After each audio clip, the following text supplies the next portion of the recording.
nascimento da luz de Jesus, das boas-vindas, então, a todos os irmãos que estão presentes nessa casa física, assim como aos que nos acompanham através do Facebook.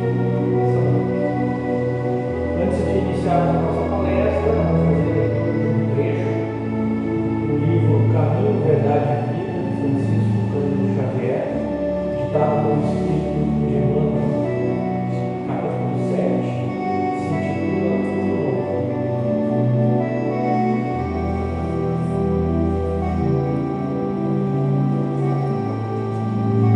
Alô. Capítulo 7, então, que se intitula Tudo Novo. Assim é que, se alguém está em Cristo, nova criatura é. As coisas velhas já passaram, eis que tudo se fez novo. É muito comum observarmos clientes inquietos, utilizando recursos sagrados da oração para que se perpetuem situações injustificáveis, tão só porque envolvem certas vantagens imediatas para suas preocupações egoísticas. Semelhante atitude mental constitui resolução muito grave. Cristo ensinou a paciência e a tolerância, mas nunca determinou que seus discípulos estabelecessem acordo com os erros que infelicitam o mundo. Em face dessa decisão, foi à cruz e legou o último testemunho de não violência, mas também de não acomodação com as trevas em que se compraz a maioria das criaturas. Não se engane o crente acerca do caminho que lhe compete. Em Cristo tudo deve ser renovado. O passado delituoso estará morto, as situações de dúvida terão chegado ao fim. As velhas cogitações do homem carnal darão lugar à vida nova em espírito, onde tudo signifique sadia reconstrução para o futuro eterno. É contrassenso valer-se do nome de Jesus para tentar a continuação de antigos erros. Quando notarmos a presença de um crente de boa palavra, mas sem o íntimo renovado, dirigindo-se ao Mestre como um prisioneiro carregado de cadeias, estejamos certos de que esse irmão pode estar à porta do Cristo, pela sinceridade das intenções, mas, no entanto, não conseguiu ainda a penetração no santuário do seu próprio amor. Depois da leitura, passamos então para o momento da nossa oração inicial, onde pedimos aos presentes que se tranquilizem, respirem, fechem seus olhos, elevemos o nosso pensamento a Deus, a Maria, nossa Mãe Santíssima, a Jesus, nosso Mestre, e a toda a hierarquia espiritual luzeira da Casa Luz de Jesus. Pedimos humildemente aos irmãos espirituais luzeiros dessa casa, que nos abençoem, protejam e instruam a todos nós, e em especial nesse momento a nossa palestrante da noite. Que assim seja. Damos então as boas-vindas à nossa palestrante da noite, a Flávia Oliveira, que é do Grupo Espírita Allan Kardec e vai nos brindar com a palestra Avareza. É sua palavra, Flávia.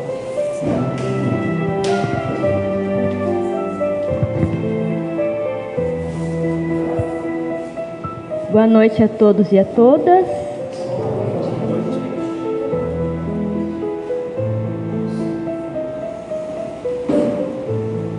Hoje o tema que eu escolhi para falar é sobre a avareza, que é um dos 7 pecados capitais. A gente não ouve mais falar sobre isso, 7 pecados capitais, mas só para relembrar, tá? A soberba, que seria o orgulho, algo que a gente não temos. A luxúria, que é o apetite voraz por prazeres carnais. A inveja, a gula, outro pecado que nós também não temos, ainda mais hoje em dia. A ira também não temos, porque a gente é tranquilo, a gente é calmo, a gente não fica com raiva. E a preguiça, que é a prostração, que é o contrário do trabalho, da disposição, que é algo também que a gente desconhece. A gente não fala mais desses 7 pecados capitais, mas a gente continua agindo muito com eles. Ainda mais hoje em dia, que é tudo, a gente quer tudo mais prático, mais fácil, que dá menos trabalho, que deixa a gente mais numa zona de conforto. Porque é muito bom, vou ser sincera, é muito bom ficar deitada em casa, comendo um doce, comendo alguma coisa que a gente sabe que não é tão fitness, maratonando série da Netflix. É bom, mas assim, a vida tem que ter equilíbrio. A gente não pode exagerar em algumas coisas, sempre pensando nem de mais, nem de menos.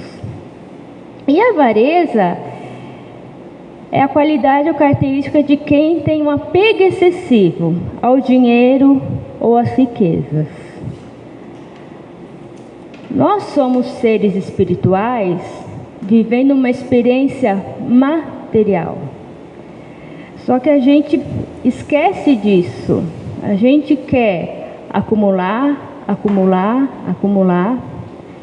E não só em bens materiais, mas a gente também tem um apego excessivo a condições que faz a gente sentir que tem poder, que consegue às vezes humilhar o outro, que consegue manipular uma situação, e consegue saber sempre fazer as coisas saírem da nossa maneira, às vezes passando em cima de princípios, de valores, passando em cima de outras pessoas, sempre falando em nome do nosso orgulho, da nossa avareza. E às vezes a gente pensa, para que a gente trabalha tanto e acaba economizando na vida? Será que a vida é só pagar boleto, trabalhar, sentir dor nas costas, passar raiva, tentar emagrecer? Não. A gente está nessa experiência terrena porque Deus nos concedeu essa oportunidade para a nossa evolução espiritual, para a gente resgatar os nossos débitos, que não são poucos, mas no meio do caminho a gente acaba adquirindo alguns débitos a mais. Para a gente resgatar antigos débitos, reencontrar antigos espíritos que a gente está em falta, que a gente prejudicou no passado, ou reencontrar antigos afetos para fazer o bem, para ajudar as pessoas. Porque não é só desafetos que a gente encontra no caminho. A gente teve a oportunidade também de encontrar antigos afetos.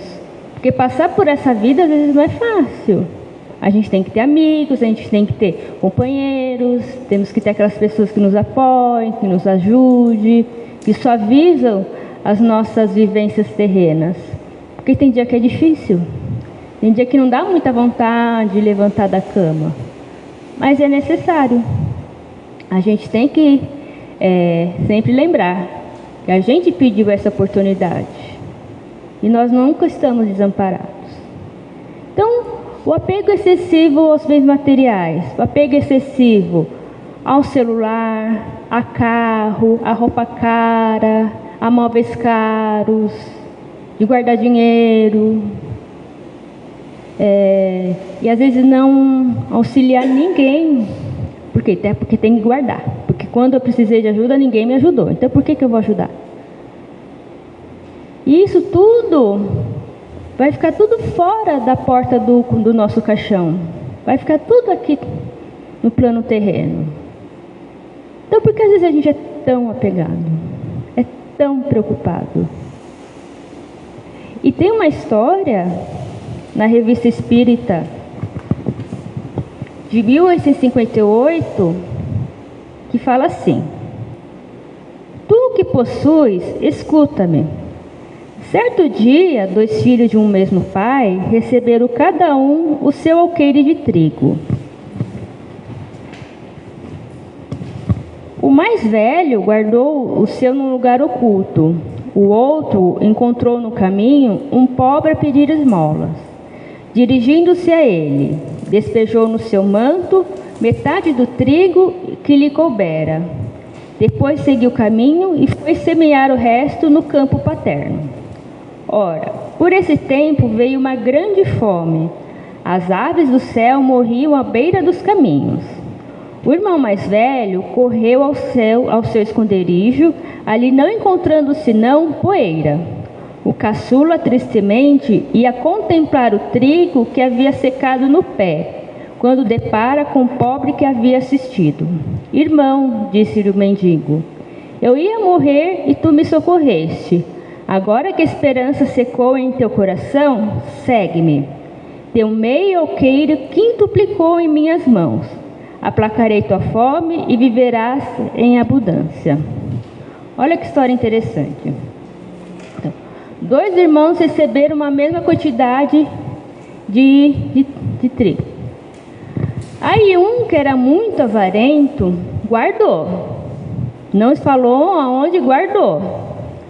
O outro encontrou no meio do caminho um necessitado que precisava se alimentar.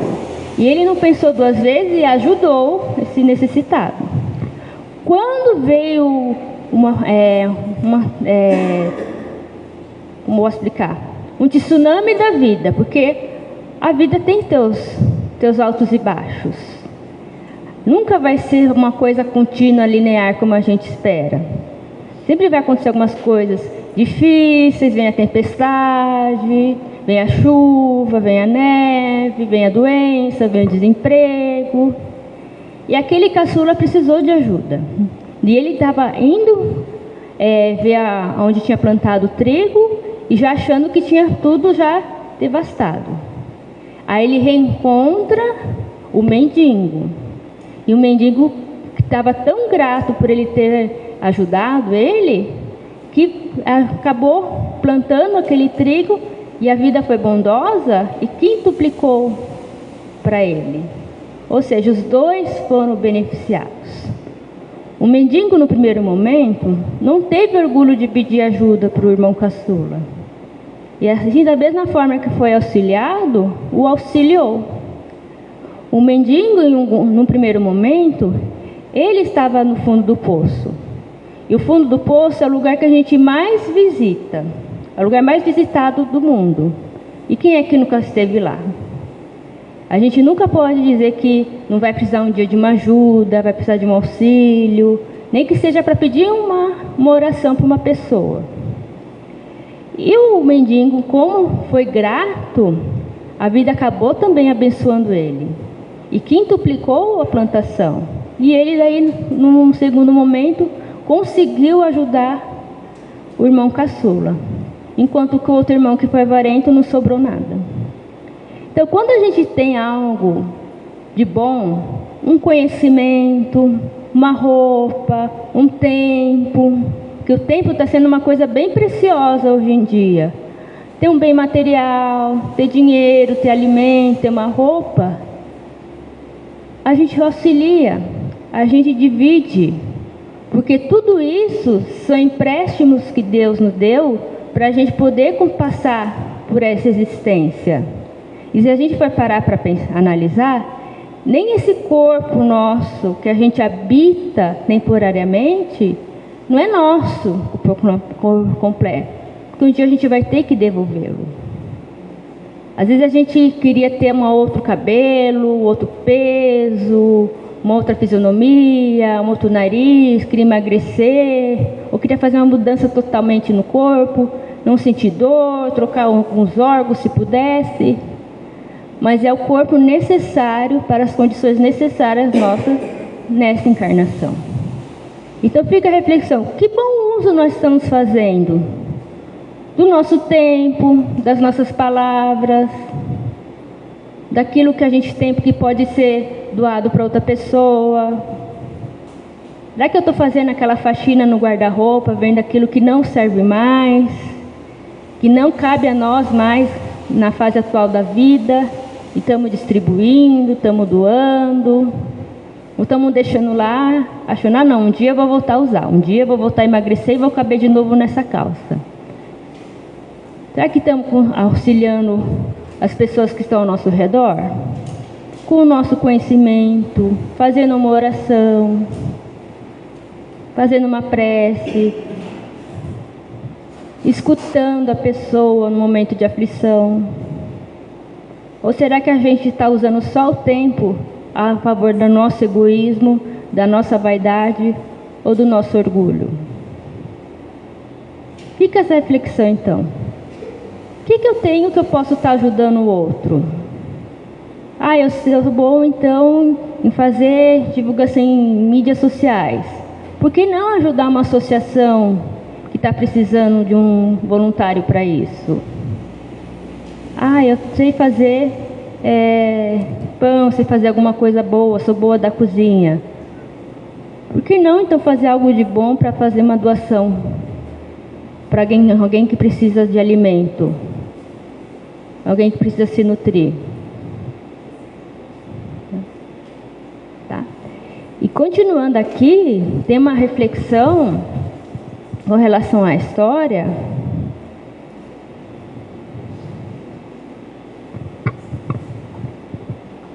Que questiona: que fizeste do ouro que te foi confiado para aliviar o pobre? Então, o que a gente está fazendo com aquilo que a gente tem para auxiliar o outro? Porque a sociedade, as pessoas, elas precisam evoluir. E quando a gente ajuda na evolução das pessoas, a gente também está evoluindo. Os cientistas, os pesquisadores, quando eles estão lá pesquisando a cura de uma doença, ou a causa de uma doença, uma vacina, uma medicação, eles estão doando o tempo deles, estão doando o conhecimento deles a favor da sociedade. E lembre-se, uma macieira, uma árvore que dá frutos, ela não vai se beneficiar com os próprios frutos, ela vai beneficiar os outros. Então, tudo aquilo que a gente faz de bom, a gente não está fazendo para si. Às vezes, o nosso legado que a gente vai deixar aqui no plano terreno é para os outros, para auxiliar a evolução dos outros. Por isso que é tão importante a gente fazer o bem. Porque a gente não tem ideia de quantos poderão ser beneficiados com a nossa oração, com o nosso tempo, às vezes com um sorriso, com uma palavra.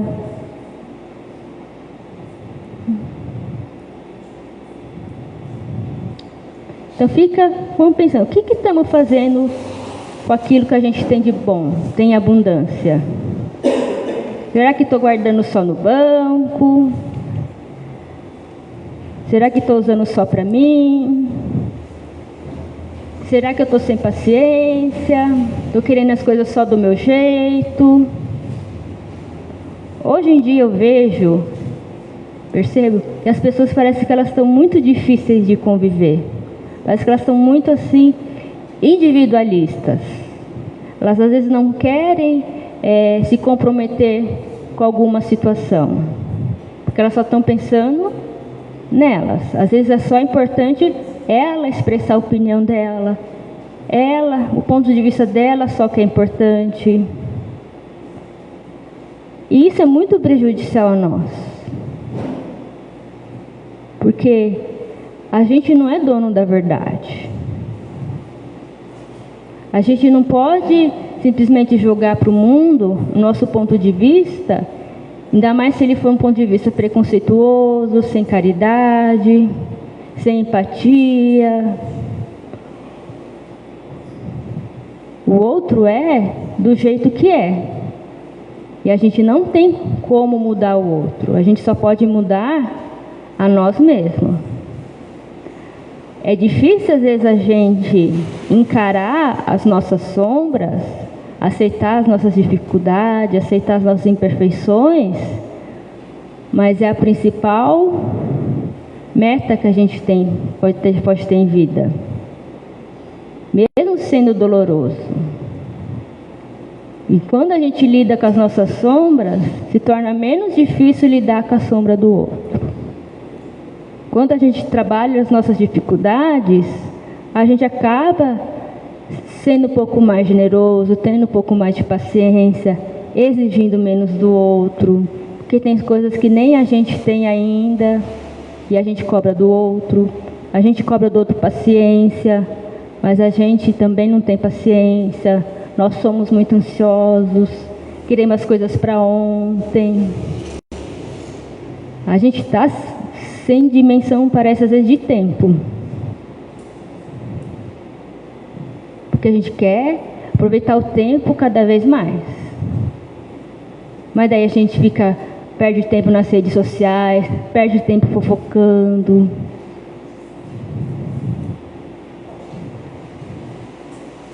E o nosso tempo, ele é precioso para fazer o bem.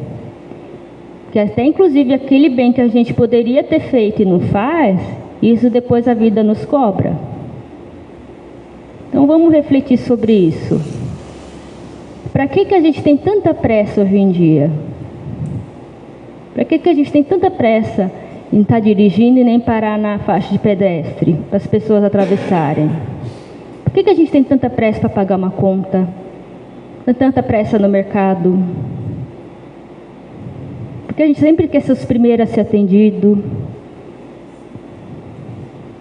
Por quê?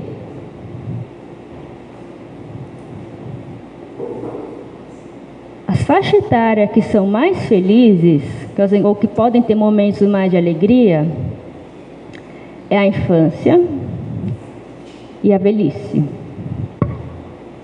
A infância, porque criança não tem noção do tempo. Ela não tem noção das horas.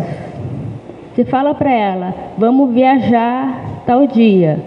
Amanhã, no dia seguinte, ela já pede, é hoje que nós vamos viajar? É hoje. É hoje. E ela só aproveita o momento. Esses dias eu atendi uma criança que é TDAH, e tem aqueles brinquedos que você aperta, que é sensorial, que tem bolinha, tem umas coisas dentro que criança adora. Ele apertou e ele falava, olha, quero para sempre apertar esse brinquedo. E assim, uma alegria, nossa. Então, por que eles são mais alegres? Porque eles não têm essas coisas do tempo. Eles vivem, acham que já amanhã já é as férias, já é o passeio e simplesmente aproveitam. Idoso, por já ter passado por tudo que passou, já não se importa muito com a opinião do outro. Então, já economizei tanto, já deixei de comer tanta coisa que eu queria, já deixei de fazer isso quando era jovem. Não, agora eu vou fazer. E dane-se o mundo. Mais ou menos assim. E vão aproveitar a vida. Já às vezes assim, não se preocupa com a opinião do outro e fala. Às vezes uma verdade para o neto, para uma filha. Porque eles já correram tanto que eles perceberam que não vale tanta pena. É que nem a música do Almir Sater. Ando devagar porque já tive pressa. Leve esse sorriso porque já chorei demais. E já indo para o encerramento, tem uma história no livro Estante da Vida, do Chico Xavier, pelo Espírito Irmão Chico. A história se chama Lição numa Carta. Era assim, uma casa do interior pegou fogo, o morador acabou desencarnando, e os bombeiros acharam uma carta que esse morador ia mandar pelo correio para o irmão dele. Aí a carta diz assim: meu caro Didito, espero que essas linhas encontrem você com saúde e paz, junto dos nossos. Graças a Deus, estou bem. Você se afligiu à toa com as notícias de meu resfriado. Tudo não passou de um defluxo de brincadeira. Estou mais forte que a peroba do Brejo Grande, comendo por 4 caboclos na roça. Seja velho quem quiser. Com os meus 67 janeiros, num passo sem banho no rio e tutu no prato. Moro sozinho porque não nasci para a confusão. Dona Belinha vem diariamente fazer minhas refeições, assear a casa e isso chega. Sobre o caso do sonho que você teve comigo, conforme seu conselho, fui à reunião espírita no sítio do Totonho. A mulher dele é médium de verdade. Há muito tempo eu não assisti uma incorporação tão perfeita. Realmente, mãe, falou por ela, não tenho dúvida. Aquela voz boa e cansada que nós dois não esquecemos. Coitada de mãe, está preocupada comigo, não sei porquê. Falou muito sobre a morte, coisa em que não penso. Fiz todos os exames de saúde que o médico recomendou no mês passado e tudo deu certo, positivo. Por outro lado, não viajo. Por que será que a velha mostrou medo de que eu venha bater a pacoeira de um momento para o outro? Imagine que ela abordou um segredo. Disse coisa séria quanto ao dinheiro que venho guardando para a formação do nosso lar de velhinhos. Compromisso antigo. Avalie você que mãe conversou, depois me pediu empregar enorme importância na compra do terreno para a obra, aconselhando-me colocar a parte restante com amigos responsáveis para o custeio da construção. Considere o meu aperto. O que é que há? Não é fácil entregar assim de mão beijada quase todas as minhas economias de 30 anos. Concordo com a providência, pois temos nosso projeto e promessa há mais de 20 anos. Não negarei os cobres, mas preciso de um mês para pensar. Terrenos e amigos já estão apalavrados, desde o nosso encontro aqui. Há tempo, mas dinheiro, meu caro, não posso aceitar o negócio, assim do pé para a mão. Você sabe que a velha sempre foi aflita. Quando queria uma coisa, queria mesmo. Tenho conservado minhas economias com cautela. Não confio em bancos e em mãos dos outros. A grana começa prometendo bons juros e depois cria pernas para correr e cair no buraco. É impossível tratar de problema assim tão grave, sem prazo para refletir. Disse mãe que já tive muito tempo para resolver, mas eu não acho. Comunico a você que não recusarei a doação. Entretanto, o assunto não é sangria desatada. No mês que vem, cuidaremos de tudo. Sem mais, venha logo, que possas comer de nosso feijão bravo e receba um abração do mano. Firpo. Só que o que houve? O Firpo ficou guardando durante mais de 20 anos esse dinheiro. Ficou postergando, e ele tinha feito essa promessa para a mãe de criar um lar de velhinho. Já tinha visto até terreno, mas ficou postergando, ficou guardando, achando que ainda não era hora de colocar o projeto em prática. Ele foi para uma sessão mediúnica, a mãe mandou uma mensagem para ele, que ele tinha que cuidar da vida, porque ele não ia ter muito tempo ainda. E ele acabou achando que a mãe estava aflita, estava preocupada demais, sem necessidade, porque ele tinha feito os exames, estava tudo bem, viajar ele não ia, então tinha problema de sofrer um acidente. Então, assim, a mãe que estava se preocupando demais. Só que teve o incêndio na residência, ele acabou desencarnando e todo o dinheiro que ele tinha guardado era tudo em papel e tudo foi queimado. Ou seja, ele economizou na vida, não fez projeto nenhum, não fez o bem que podia ter feito. Muitos velhinhos poderiam ter sido beneficiados com esse projeto e não aconteceu, por causa de avareza de uma pessoa.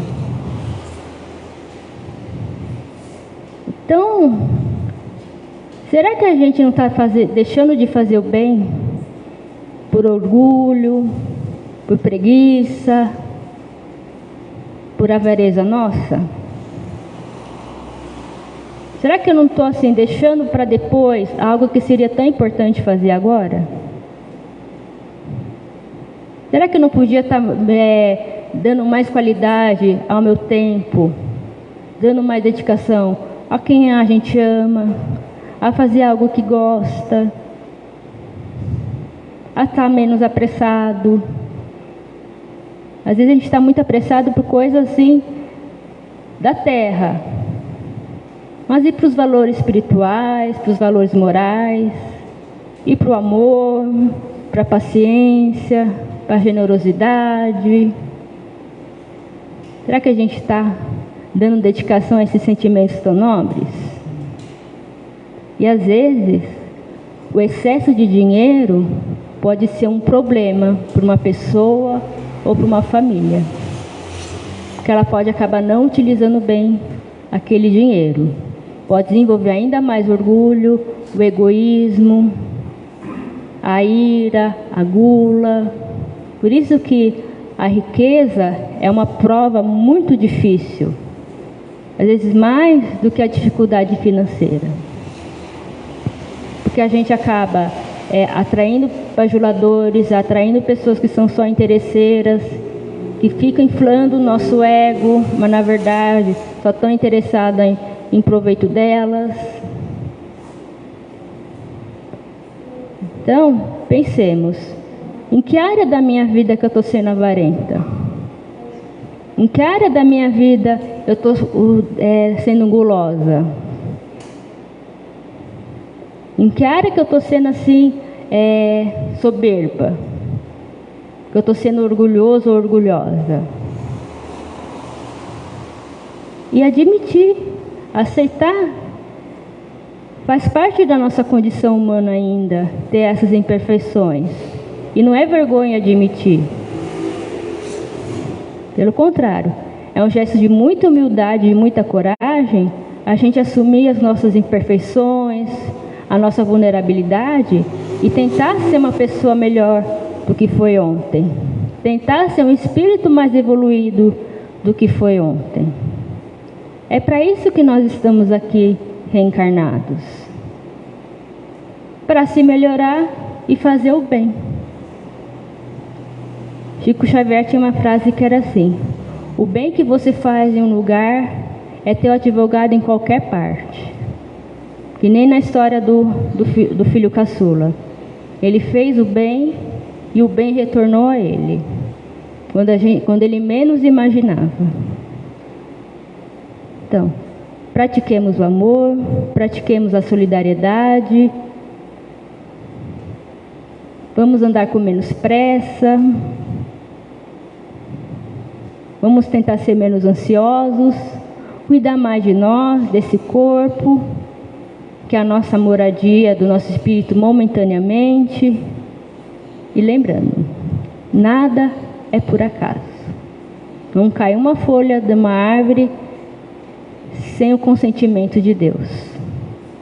Que Jesus nos abençoe, nos ilumine, nos ampare nessa caminhada terrena, com tua luz e com teu amor.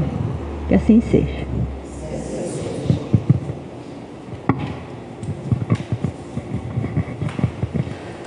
Obrigado, Flávia, pelas belas reflexões. Seja sempre bem-vinda nessa casa, né? Então agora nós passamos para o nosso segundo momento da noite, com o passe espírita coletivo, para o qual pedimos que todos se coloquem em posição confortável nas cadeiras, relaxamento mental e corporal, elevando o pensamento a Deus, a Jesus, a nossa amada Mãe Santíssima, a espiritualidade luzeira da casa.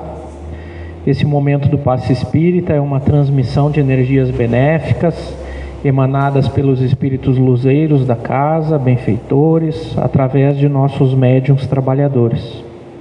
Então solicito nesse momento também que seja baixada a intensidade das luzes do salão e que os trabalhadores então se posicionem de forma a fecharmos a nossa corrente de energia.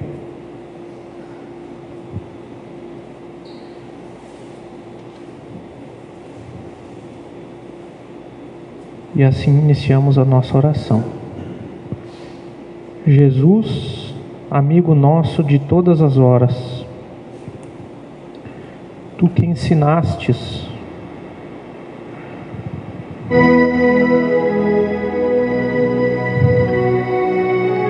Tu que ensinaste que onde 2 ou mais pessoas estivessem reunidas em seu nome, lá estarias. Te pedimos que esteja conosco nesse santuário de oração. Nos reúne aqui em teu amor e nos ensina a te procurar para que não nos percamos em nossa caminhada. Naqueles instantes felizes, seja a nossa força para que a alegria não nos torne ingratos e insensíveis. Nos momentos amargos, seja o nosso socorro, para que a tristeza não nos faça abatidos e inúteis. Naqueles dias claros, concede-nos a bênção de poder ver a beleza da Tua criação e a trabalhar em Seu nome e para Vós. Nos ajude a entender a caridade em nossa existência, para que não seja transformada por nós em vaidade e orgulho. Auxilia-nos para que nossa fé não se converta em fanatismo e intolerância. Amável Mestre Jesus, perdoa as nossas faltas. Reergue-nos para a lição que precisamos aprender. Nos ensina a servir sem questionar, a sofrer sem magoar, a progredir sem perder a simplicidade, a semear o bem sem esperar pagamento, a perdoar sem impor condições, a marchar sem reclamar dos obstáculos, a compreender o próximo sem exigir concordância e a dar o melhor de nós sem querer reconhecimento. Senhor, fortalece em nós a paciência para com as dificuldades dos outros, assim como precisamos da paciência dos outros para com as nossas dificuldades. Auxilia-nos, sobretudo, a reconhecer que alcançaremos a felicidade quando cumprirmos plenamente os Teus desígnios, onde e como queiras, hoje, agora e sempre. Que o amor e a vontade de Te servir seja o nosso mais puro sentimento. Que assim seja.